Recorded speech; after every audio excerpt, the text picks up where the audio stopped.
नमस्कार. 12th maths made easy या चॅनलमध्ये आपले परत एकदा सहर्ष स्वागत.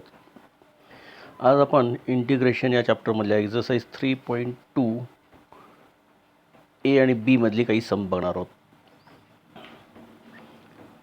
3.2 ए मधलं question number 13, integration of tan 3x into tan 2x into tan x dx. आता ॲक्च्युली जर का हा इंटिग्रेशनच्या ऐवजी आपण डेरिव्हेटिव्ह म्हणून कन्सिडर केलं असतं तर हा फॉर्म झाला असता यू इंटू व्ही इंटू डब्ल्यू. इंटिग्रेशनमध्ये u into v form available आहे, तो आपण नंतर याच चॅप्टरमध्ये कुठेतरी शिकणार आहोत पुढच्या टॉपिकमध्ये. पण u into v into W असा कुठलाही फॉर्म इंटिग्रेशनमध्ये अवेलेबल नाही. मग आता इथे काय करावं लागेल तर 11वीची कन्सेप्ट वापरायची आहे. कन्सेप्ट काय ते बघा. tan 3x is equal to tan of 2x plus x. इथे tan a plus b, tan of a plus बीचा फॉर्म मी इथे यूज केला. tan a प्लस बीचा फॉर्म सगळ्यांना माहिती असेलच. काय tan a प्लस बीचा form? tan of a plus और minus b is equal to tan a plus और माइनस b प्लस और minus tan b total divide by 1 minus और plus tan a into tan b. हा आपला tan of a plus बीचा 11वीतला format. आता हा tan a plus बीचा format इथे आपण यूज केला. आता इथे a म्हणजे काय आणि b म्हणजे काय? a म्हणजे 2x, b म्हणजे x. म्हणजे आता हा फॉर्म काय होईल? tan 2x plus tan x upon 1 minus tan x into tan 2x.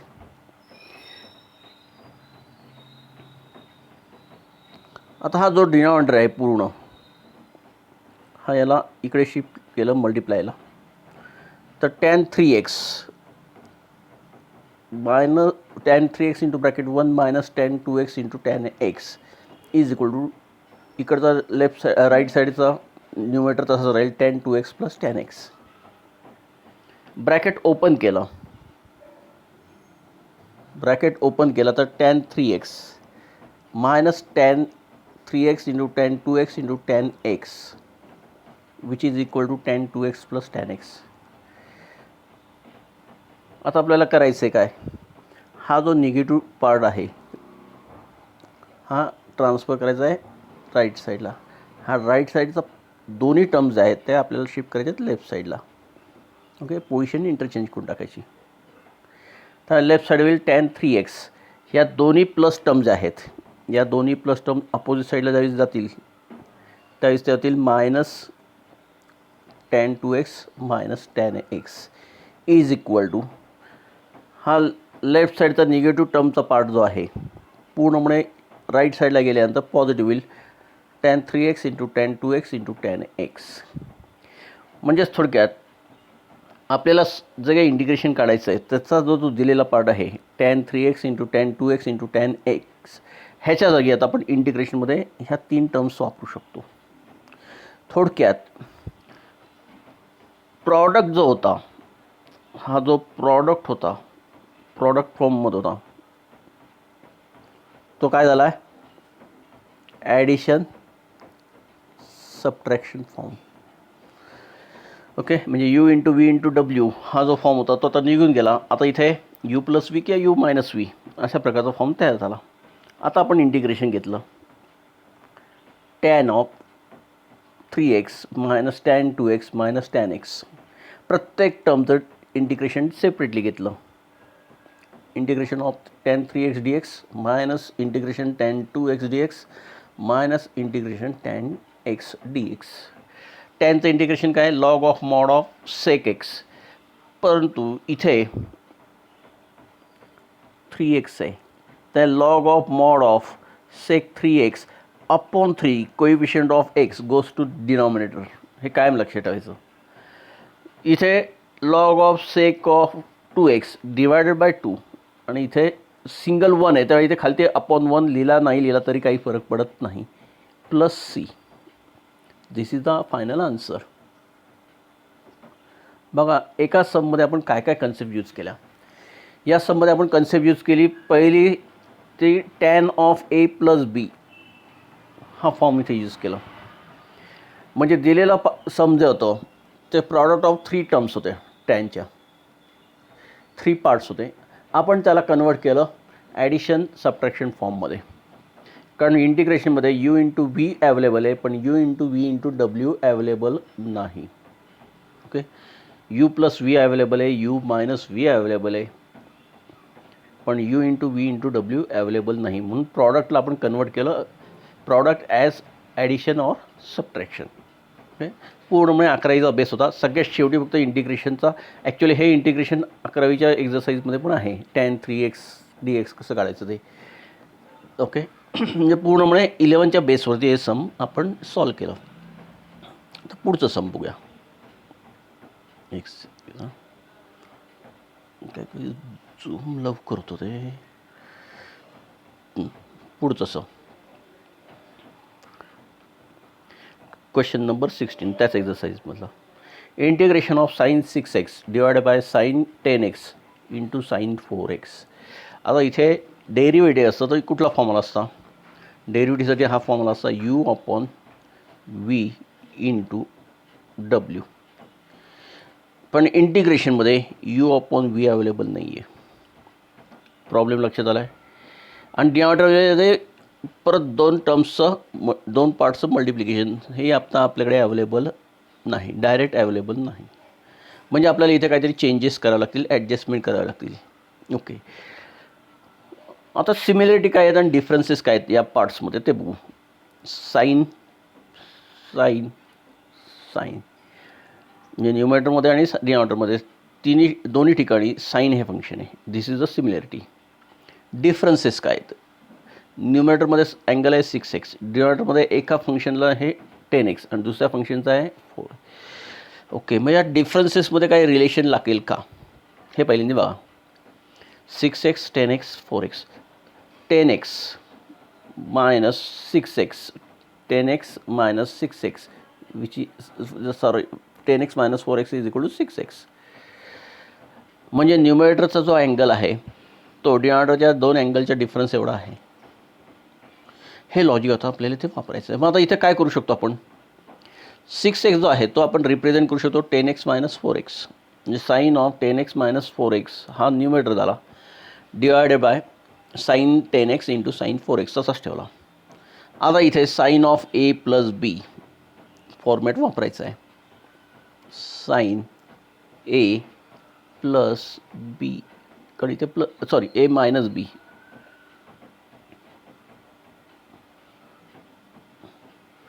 काय होईल. Sine of a minus b परत एकदा लिहितो मी. Sine of a minus b which is nothing but sine a into cos b minus cos a into sine b. इथे a म्हणजे ए किती आपल्या दृष्टीने बघा इथे 10 आहे आणि बी किती 10x rather. B is equal to 4x. आता इथे तो फॉर्म्युला यूज केला. Sine 10x into cos 4x minus cos 10x into sine 4x. आता परत तीच कन्सेप्ट आपण पूर्वीपासून वापरत आलो आहे. Numerator is in the form of polynomial. Numerator in the form of polynomial. डिनॉमिनेटरमध्ये एक टर्म आहे, प्रॉडक्ट आहे, पण तो ॲक्च्युली एकच टर्म आहे. ॲडिशन किंवा सबट्रॅक्शन असते 2 टर्मच्यामध्ये 2 पार्ट्समध्ये तर त्याला 2 टर्म म्हणून कन्सिडर केलं जातं. पण ज्यावेळेस तिथे मल्टिप्लिकेशन किंवा डिव्हिजन साईन असतं त्यावेळेस ती सिंगल टर्मच म्हणून कन्सिडर केली जाते. पॉलिनॉमियल अपॉन मोनोमियल ही कन्सेप्ट आपण खूप वेळा वापरलेली आहे. काय करायचं यावेळेस या दोन्ही टर्म्सला या दोन्ही न्यूमरेटरमधल्या टर्म्सला या डिनॉमिनेटरनी सेपरेटली डिवाईड करायचं. काय होईल त्यामुळे?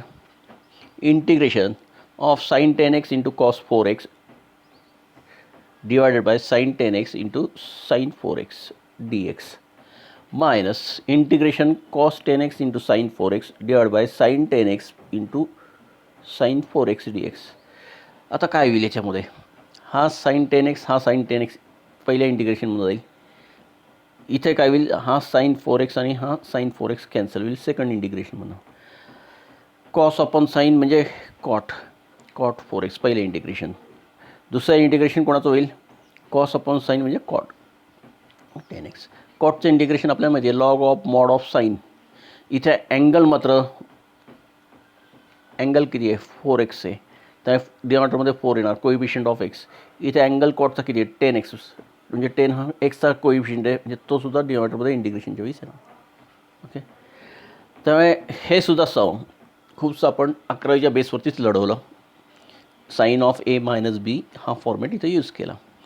म्हणजे 11वीचं ट्रिग्नॉमेट्रिक कुठेही वाया जात नाही हे कायम लक्षात ठेवा. रादर 11वीचा कुठलाच part physics chemistry maths bio कुठलाही पार्ट 11वीचा वाया जात नाही. तो 12वीला कुठे ना कुठेतरी वापरावा लागतो. ओके. आता लास्ट लेक्चरला आपण काही स्टँडर्ड फॉर्म्युले बघितले ते 1/x a square plus x square is equal to 1/a tan inverse x by a 1/√ of a square minus x square is equal to sine inverse x by a. आता हे जे form आहेत या फॉर्मवरती आपल्याला sum solve करायचे आहेत exercise 3.2b मधली. Okay. आता पहिलं सम काय दिलं बघा त्यांनी. क्वेश्चन नंबर 1 मधलं first sum integration of 1/4x square minus 3. आता मागच्या वेळेसचे जे काही फॉर्म्युले आपण डिराईव्ह केले या सगळ्या फॉर्म्युल्यामध्ये एक गोष्ट कॉमन होती. ती म्हणजे एक्स स्क्वेअरचा कोइफिशियंट प्रत्येक फॉर्म्युल्यामध्ये इंटिग्रेशनमध्ये जे जे फंक्शन्स आहेत त्या फंक्शनमध्ये एक्स स्क्वेअरचा कोइफिशियंट 1 होता. पण या सममध्ये मात्र एक्स स्क्वेअरचा कोइफिशियंट 4 दिला आहे. मग आता या 4ला आपल्याला काय करावं लागेल? इंटिग्रेशनच्या बाहेर घ्यावं लागेल. पण तो बाहेर येत असताना तो दोन्ही टर्ममधनं बाहेर येईल. हे काय लक्षात ठेवायचं आहे? कॉमन येईल. थोडक्यात आपण त्याला 4ला कॉमन घेतो डिनॉमिनेटरमधनं. मग आता 4ला जर का मी डिनॉमिनेटरमधनं कॉमन घेतलं तर काय होऊ शकेल बघा. 4ला मी डिनॉमिनेटरमधनं कॉमन घेतलं आणि त्याला बाहेर ठेवलं इंटिग्रेशनच्या तर 4x स्क्वेअरचा झाला x स्क्वेअर मायनस 3चा होईल 3/4. कॉमन घेतो म्हणजे कॉमन घेतलेल्या पार्टनी ब्रॅकेटमधल्या प्रत्येक टर्मला काय करायचं असतं? डिवाईड करायचं असतं. आता हा जो 3/4 जो आहे हा मी √3/2 ब्रॅकेट स्क्वेअर लिहू शकतो. म्हणजे आता पूर्ण इंटिग्रेशन काय झालं बघा. 1/4 integration of 1/x square minus √3/2 bracket square. म्हणजे इथं फॉर्म तयार झाला 1/इंटिग्रेशन of 1/x square minus a square dx. Clear? आता या फॉर्मला आपल्याला आन्सर माहिती आहे. हा बाहेर 1/4 तसाच राहणार. 1/x स्क्वेअर मायनस a स्क्वेअरचं फॉर्मचं आन्सर असतं log of x minus a upon x minus a upon x plus a. a म्हणजे इथे काय आहे? What is a here a is nothing but √3/2. Okay. म्हणजे log of mod of x minus √3/2 divide by x plus √3/2. Simplification केलं म्हणजे काय झालं? थोडक्यात या 2नी या एक्सला मल्टिप्लाय केलं या 2x मायनस √3 तसाच अपॉन 2 राहणार आहे. डिनॉमिनेटरला पण सिम्प्लिफाय केलं 2x प्लस √3 अपॉन 2 दोन्हीकडचा अपॉन 2 कॅन्सल झाला 2x minus √3 divide by 2x plus √3. म्हणजे फॉर्म माहिती असेल फक्त पहिल्यांदा लक्षात ठेवायचं स्क्वेअर टर्मला कुठलाही कोइफिशियंट 1 शिवाय चालत नाही. 1पेक्षा वेगळा कोइफिशियंट असेल तर तो इंटिग्रेशनच्या बाहेर घ्यायचा आणि तसं करत असताना त्या क्वांटिटीनी डिनॉमिनेटरमधल्या प्रत्येक पार्टला प्रत्येक टर्मला डिवाईड करायचं. त्याला म्हणतो आपण कॉमन घेणे. आता इथे second example, fourth example, integration of 1/√3x² + 8. परत तोच पार्ट, एक्स स्क्वेअरला कोइफिशियंट 3 आहे, चालणार नाही, त्याला बाहेर घ्यायचं आहे, पण तो बाहेर येताना रूट सकट येईल, म्हणजे 1/√3 असं होईल ते. ओके, आता 1/√3 बाहेर आला, इंटिग्रेशन 1/√3x² मला 3 ऑलरेडी बाहेर गेला आहे, म्हणजे x² + 8/3. इथे x² आहे, इथे x² आहे म्हटल्यानंतर हा सुद्धा पार्ट जो आहे तो रूटच्या फॉर्ममध्ये आपल्याला लिहायला लागेल. तो रूटच्या फॉर्ममध्ये लिहिला, x² + √8/√3 ब्रॅकेट स्क्वेअर. आता इथे 1/√x² + a² फॉर्म आपण यूज करू शकतो.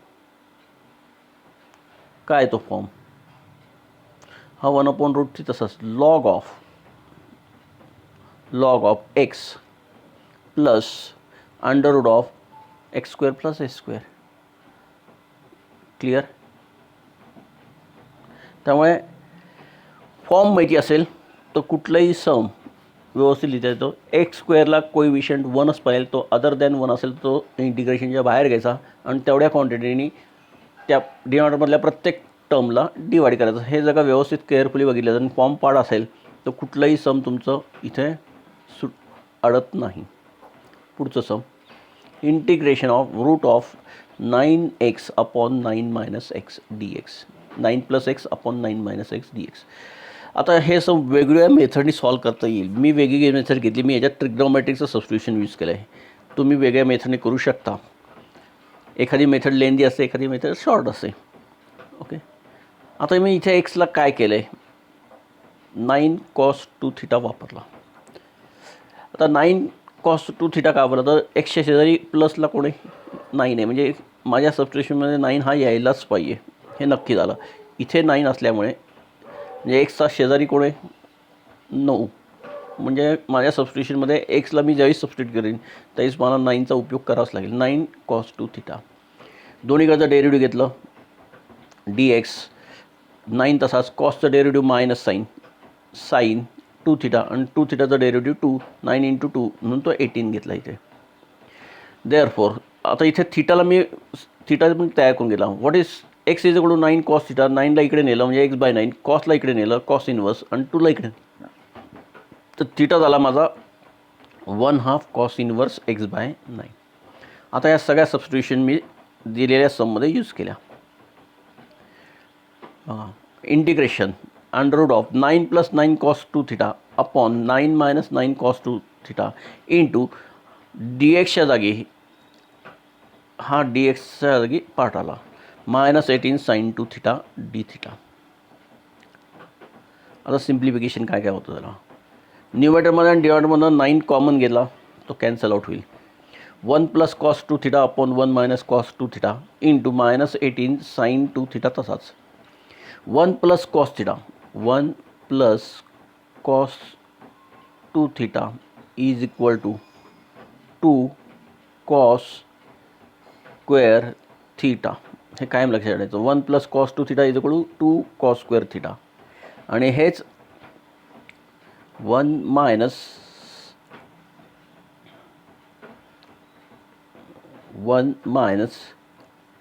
cos 2θ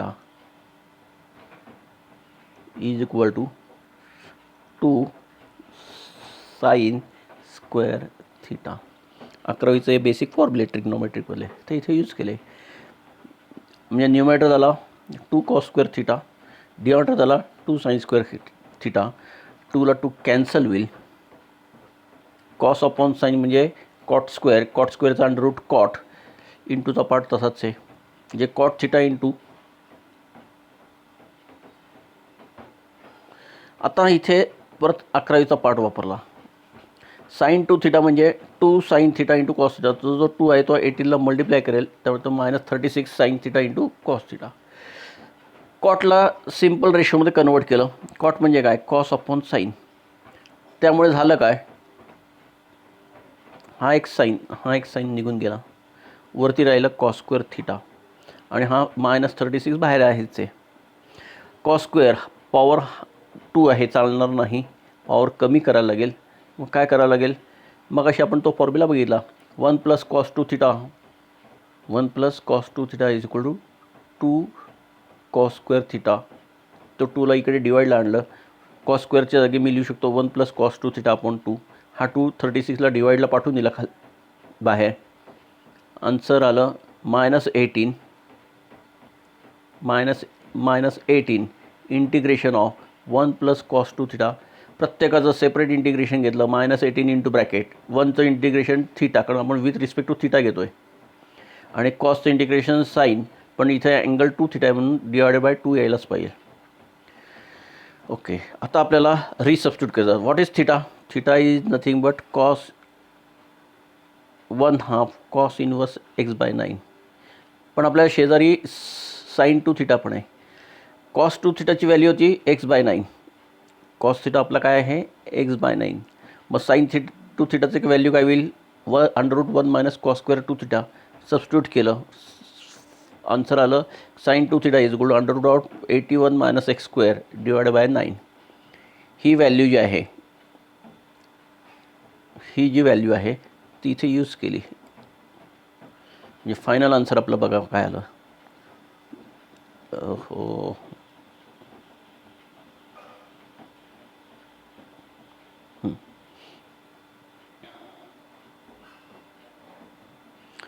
आन्सर आपलं आलं मायनस बाहेर 18 तसाच होता, 1/2 cos inverse x/9 plus √81 minus x square divided by 9 into 2 18 होईल. ओके, हा 2 डिनॉमिनेटरमधला हा 2 बाहेर घेतला, तो 18ला डिवाइड करेल, -9 into bracket cos inverse x/9 plus √81 minus x square by 9 plus C. आता ह्याची व्हॅल्यू आपण असं पण लिहू शकतो, हा -9 आतमध्ये मल्टिप्लायला येईल, -9 मल्टिप्लायला आला, -9 कॉस इनवर्स x/9 मायनस या 9 बरोबर हा 9 मल्टिप्लाय करताना कॅन्सल होईल, √81 मायनस एक्स स्क्वेअर. आता मायनस कॉस इनवर्सच्या जागी मी इथं प्लस साईन इनवर्स पण लिहू शकतो. आपण काल मागच्या लेक्चरमध्ये बघितलं, -9 कॉस इनवर्स x/9च्या जागी इथे +9 sine inverse x/9 minus √81 minus x square plus C. दोन वेगळी कुठलंही आन्सर लिहिलं तरी चालेल, कॉस इनवर्सच्या फॉर्ममध्ये किंवा साईन इनवर्सच्या फॉर्ममध्ये, प्रॉब्लेम नाही. जर असे लेंदी होती, ॲडजस्टमेंट करायला लागली, ते सबस्टिट्यूशन म्हटलं की स्टेप्स वाढतात, हे कायम लक्षात ठेवायचं. पुढचं सम 11th, integration of 1/1 plus x minus x square. सगळ्यात महत्त्वाचा इथे तुमच्या लक्षात येईल, आत्तापर्यंत एक्स स्क्वेअरला जर कोएफिशियंट असेल अदर दॅन 1 तर तो पॉझिटिव्ह होता. इथे मात्र एक्स स्क्वेअरचा कोएफिशियंट -1 आहे. हायर पॉवर टर्म ही निगेटिव्ह आहे. हायर पॉवर टर्म निगेटिव्ह चालत नाही. मग आता काय केलं त्यासाठी ॲडजस्टमेंट बघा, हा 1 तसाच ठेवला, या मायनस एक्स स्क्वेअरमधलं मायनस साईन बाहेर काढलं, रादर या 2 टर्ममधनं एक्सच्या ज्या 2 टर्म्स होत्या त्यातलं मायनस साईन बाहेर घेतलं, तर minus into bracket x square minus x झाला. लक्षात आलं? हायर पॉवर टर्म म्हणजेच एक्स स्क्वेअर टर्मला कोएफिशियंट एक तर 1 पाहिजे. कोएफिशियंट 1पेक्षा वेगळा असेल तर तो इंटिग्रेशनच्या बाहेर घ्यायचा. जर का कोएफिशियंट निगेटिव्ह असेल, निगेटिव्ह फॉर एक्झाम्पल -4, तर -4 नाही बाहेर घेता येणार बरं का, मायनस साईन इंटिग्रेशनच्या बाहेर जाताना प्रॉब्लेम येतो. मग अशा वेळेस आपण हे मायनस साईन जे आहे 4 फक्त बाहेर घेतला असतं आणि मायनस साईन आतमध्येच ठेवलं असतं इंटिग्रेशनच्या, तर ते मायनस साईन या 2 एक्सच्या टर्ममधनं कॉमन घ्यायचं. Okay, if higher power term that is X square term is negative, you have to take this minus sign outside the bracket from these 2 x terms. Okay, ह्याच्यात 1ला बाहेर सेपरेटच ठेवायचं, त्याला हात लावायचा नाही. आता 11वीतली 8वी 9वी 10वीतली कन्सेप्ट, मला इथे परफेक्ट स्क्वेअर करायचा आहे. थर्ड टर्म पाहिजे परफेक्ट स्क्वेअरसाठी. परफेक्ट स्क्वेअरसाठीची थर्ड टर्मची कन्सेप्ट काय आहे? Middle term. परफेक्ट स्क्वेअरच्या थर्ड टर्मसाठीचा कन्सेप्ट, मिडिल टर्मचा कोएफिशियंट -1, त्याचा half of the coefficient of middle term आणि त्याचा square. This is the third term for perfect square. परत एकदा, the third term for the perfect square is always square of the half of the coefficient of middle term that is x term. इथे -1/2चा square म्हणजे 1/4 हा add होईल. इथे 1/4 add केला. नसलेली एक गोष्ट ॲड केली, आपल्याला बॅलन्सिंग करायला लागेल. ॲक्च्युली आपण ॲड केलेली नाही, आपण ॲक्च्युली मायनस केली, कारण ब्रॅकेटच्या बाहेर मायनस आहे, म्हणजे इनडायरेक्टली 1/4 हा ॲड नाही आहे, मायनस झाला आहे. बॅलन्स करण्यासाठी शेजारी +1/4 करून घेतला. ओके. आता हा 1 आणि हा 1/4 बोथ आर कॉन्स्टंट, त्यांची ॲडिशन घेतली 5/4 मायनस हा परफेक्ट स्क्वेअर झाला आहे x minus half bracket square. म्हणजे एक्सचा पार्ट जो आहे तो सगळा स्क्वेअर फॉर्ममध्ये आला आहे. आपल्याला हा जो काही कॉन्स्टंट आहे त्याला पण स्क्वेअर फॉर्ममध्ये लिहायचं आहे. √5/2 bracket square minus x minus half bracket square. आता इथे आपण काय लिहू शकतो, 1/a² मायनस x² फॉर्म लिहू शकतो. 1/x² - a² फॉर्मचा आन्सर काय आहे, 1/2a. ए म्हणजे काय आपल्या दृष्टीने √5/2 1/2a लॉग ऑफ काय a + x. इथे x नसून x मायनस हाफ आहे, हा पूर्ण x आहे आपल्या दृष्टीने आणि हा पूर्ण a आहे. This is our x, this is our a format. Log of a + x upon a - x. Value substitute केल्या, सिम्प्लिफाय केलं, टूनी न्यूमरेटर आणि डिनॉमिनेटरमधल्या प्रत्येक टर्मला मल्टिप्लाय केलं. हा 2x झाला, हा -1 झाला आणि हा √5 झाला. सेम वे हा -2x झाला, हा 1 झाला, हा √5 झाला. तेच आपण इथे लिहिलं. ओके. म्हणजे फॉर्मॅट माहिती असेल तर कुठलंही सम अवघड नाही. हे परत मी सांगतो, फॉर्मॅट तयार करा, फॉर्मॅट ओळखायला शिका, ॲडजस्टमेंट करायला शिका. ही सम सगळ्यात सोपी आहेत, सहज मार्क देऊन जातात.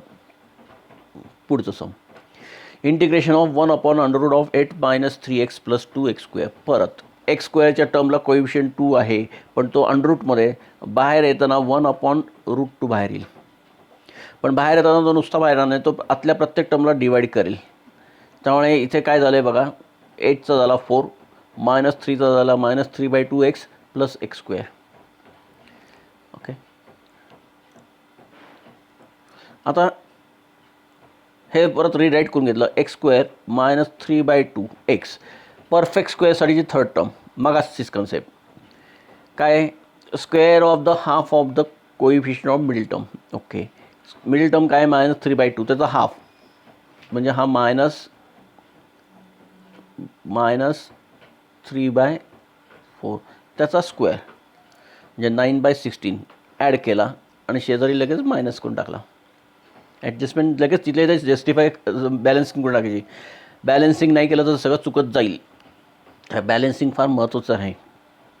ओके. म्हणजे आता हा फॉर्म झाला 1/√2 1 integration 1/√x - 3/4 bracket square plus √55/4 bracket square 1/√x² + a². हा फॉर्म तयार झाला.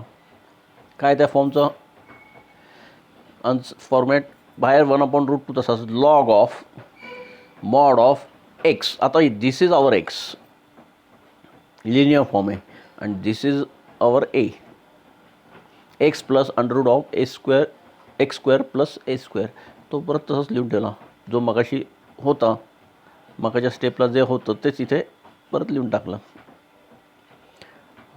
त्या फॉर्मॅट माहिती असेल तर तुम्हाला कुठेही प्रॉब्लेम येत नाही. आता हे जे सम होतं आत्ताच आपण सोडवलेलं, ते आपण आता शॉर्टकटनी सोडवण्याचा प्रयत्न करू. 1/√2 integration of 1/√x² - 3/2x + 4. Now this is our fx. हा जो रूटमधला जो पार्ट आहे, the quadratic expression is nothing but our fx. म्हणून इथे लिहिले fx = x² - 3/2x + 4. आता आपल्याला शॉर्ट फॉर्म लिहायचा असेल, शॉर्टकटमध्ये लिहायचं असेल तर पहिल्यांदा आपल्याला ह्या क्वाड्रिलॅटरलमधला डिस्क्रिमिनंट म्हणजे डी शोधावा लागेल. डी म्हणजे काय आपल्या दृष्टीने,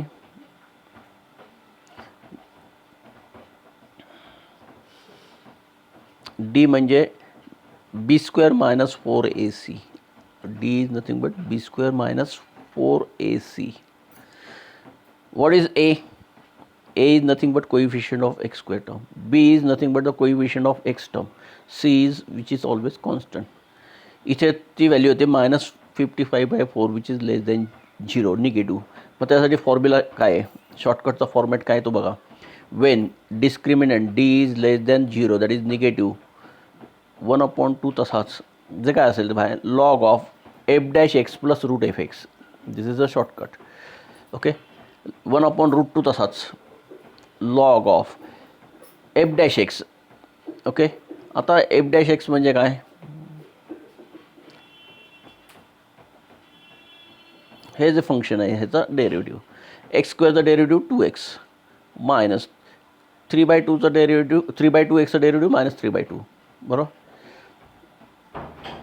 म्हणून इथे लिहिलं गेलं आहे 2x minus 3/2 plus route of f(x) तसाच जो हा रूट ऑफ f(x) जो आहे हा f(x) तसाच लिहिला. आता इथे कायम लक्षात ठेवायचं महत्त्वाचा पार्ट, जिथे मगाशी सांगितलं एक्सला कोएफिशिएंट इथे 2 आहे तो इथे डिनॉमिनेटरला पाठवून द्यायच्या, म्हणजे x मायनस 3/4 ही ॲडजस्टमेंट फायनल आन्सरमध्ये करायला विसरायचं नाही. काय ॲडजस्टमेंट, हा जो काय ब्रॅकेट आहे पहिला त्यामध्ये एक्सचा कोएफिशिएंट जो आहे 2, हा एक्सचा कोएफिशिएंट 1पेक्षा वेगळा चालत नाही. जो काय कोएफिशिएंट आला आहे तो शेजारच्या टर्मला डिवाईडला पाठवून द्यायचा, म्हणजे इथे 3/4 होईल. ओके, म्हणजे x मायनस 3/4 ब्रॅकेटमध्ये प्लस अंडररूटचा पार्ट f(x) तसाच. This is a shortcut. त्या शॉर्टकटने तुम्हाला प्रोसेस फास्ट होते. फक्त तुम्हाला हा डिस्क्रिमिनंटचा जो पार्ट आहे b² मायनस 4ac हा लेस दॅन 0 असेल तर हा फॉर्म, ग्रेटर दॅन 0 असेल तर वेगळा फॉर्म, इज इक्वल टू 0 असेल तर वेगळा फॉर्म वापरावा लागतो. ओके, तर हा लेस दॅन 0 असल्यामुळे आपण ही कन्सेप्ट वापरली. पुढे मी तुम्हाला हे सगळे फॉर्म झाले की याचे शॉर्टकटचं एक शीट पण देणार आहे. ते शीट तुम्ही जर का व्यवस्थित पाठ केलं तर MCQ सोडवताना तुम्हाला सोपं जाईल. डायरेक्ट तुम्ही शॉर्टकट वापरू शकता. ओके, तर या सममध्ये तुमच्या लक्षात आलं असेल की 1/f(x) असेल आणि f(x) जर का x² ह्या टर्मला कोएफिशिएंट 1पेक्षा वेगळा असेल तर तो कोएफिशिएंट जो आहे हा इंटिग्रेशनच्या बाहेर घ्यायचा आणि तसं करत असताना त्या व्हॅल्यूनी त्या कोएफिशिएंटच्या नंबरानी डिनॉमिनेटरमधल्या प्रत्येक टर्मला डिवाईड करायचं. दुसरी गोष्ट, x² कोएफिशिएंट हा निगेटिव्ह चालत नाही. जर का निगेटिव्ह x² असेल, निगेटिव्ह फॉर्ममध्ये असेल तर ते निगेटिव्ह साईन एक्सच्या दोन्ही टर्म्समध्ये काय करायचं, कॉमन घ्यायचं. इंटिग्रेशनच्या बाहेर नाही, डिनॉमिनेटरमध्येच, पण कॉन्स्टंटच्या शेजारी. ओके, ब्रॅकेटच्या बाहेर घ्यायचं आणि ब्रॅकेटमध्ये एक्सच्या टर्म्स लिहून टाकायच्या. निगेटिव्ह साईन बाहेर घेतल्यामुळे साईन चेंज होणार आहेत आतमधल्या ब्रॅकेटमधल्या टर्मच्या, हे कायम लक्षात ठेवायचं. तर हे फॉर्मॅट जे आहे ते एकदा व्यवस्थित समजून घ्या, त्याची प्रॅक्टिस करा. ह्यातलं एखाद्या तरी फॉर्मॅटचं एक तरी सम दरवर्षी बोर्डाला 3 किंवा 4 मार्काला विचारतातच. ओके, सेम वे CET जेईला सुद्धा या कॅटेगरीवरची किंवा ह्या टाईपवरती एक तरी सम दरवर्षी विचारतात. तर ह्याची प्रॅक्टिस थेअरीच्या दृष्टीने आणि शॉर्टकटच्या दृष्टीने दोन्हींच्या दृष्टीने करून ठेवा. ओके, मार्क नक्की मिळतील. तर आज आपण इथेच थांबूया. पुढच्या लेक्चरला आपण पुढची सम बघूया. ओके, प्रॅक्टिस करा, कॉन्फिडन्स डेव्हलप करत जा. Okay, thank you.